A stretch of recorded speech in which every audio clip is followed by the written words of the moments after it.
Carissimi tutti, sawa bona, Serre de Fotzink depuis la cour du palais communal de Conseillonne.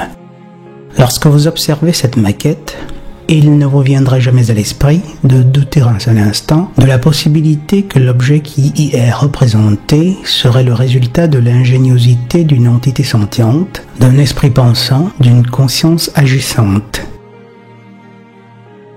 Lorsque vous observez cette autre maquette-ci, si vous avez en vous une seule once de bonne foi, il n'en faut que si peu, vous reconnaîtriez que l'objet qui y figure est de loin plus articulé, plus complexe et plus sophistiqué que le premier objet.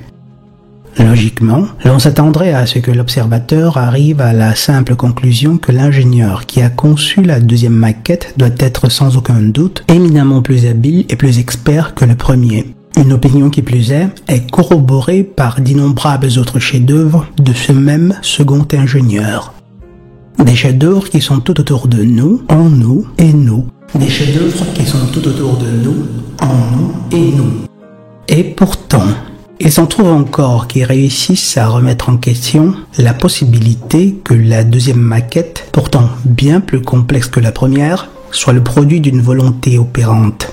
Pire encore, il s'en trouve même qui affirment, tambour battant, qu'en fait, la deuxième maquette est venue à l'existence par une concaténation complètement fortuite d'événements cosmiques et biochimiques. Comment donc ces personnes réussissent-elles, avec autant de sérénité, à nier l'indéniable ?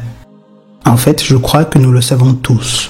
Le Seigneur ténébreux et ses acolytes encouragent les hommes à nier l'indéniable parce que les premiers recherchent des compagnons de misère.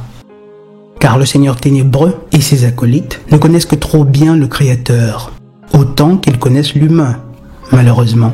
Ils savent très bien que l'humain peut avoir un ego aux dimensions d'une cathédrale. Merci Al Pacino dans L'Associé du diable.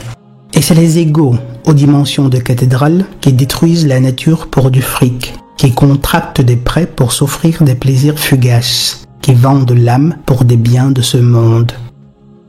Mes chers amis, n'écoutez pas ces fausses idoles qui, du haut de leurs chairs académiques, calomnient le Créateur, entre une abomination et l'autre dans leur laboratoire. Leur ego les perdra. Les plus honnêtes parmi eux vous diront que plus ils étudient la nature et l'homme, et plus ils y voient la main d'un Créateur, la main du Créateur.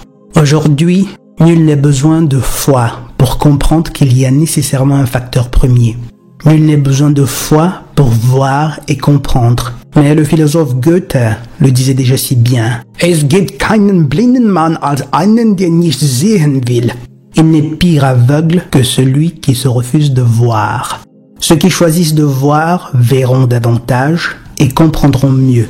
Et ceux qui se refusent de voir seront aidés en cela et verront encore moins, afin que leur arrogance les perde. La magnificence de la création n'a d'égal que la grandeur de celui qui l'a conçue. Aujourd'hui, vous n'avez point besoin de foi pour voir et savoir. Vous n'avez que besoin de bonne foi. En effet, mes chers amis, il n'est plus question de foi, mais surtout de bonne foi. Il n'est plus question de foi, mais surtout de bonne foi. Bonne foi, bonne foi. Serre de Fotzink depuis la cour du palais communal de Conseillonne. Et comme d'habitude, soit nous souffrons pour nous perfectionner, soit nous souffrons de nos imperfections. Je vous souhaite un excellent début de semaine et sawa bona.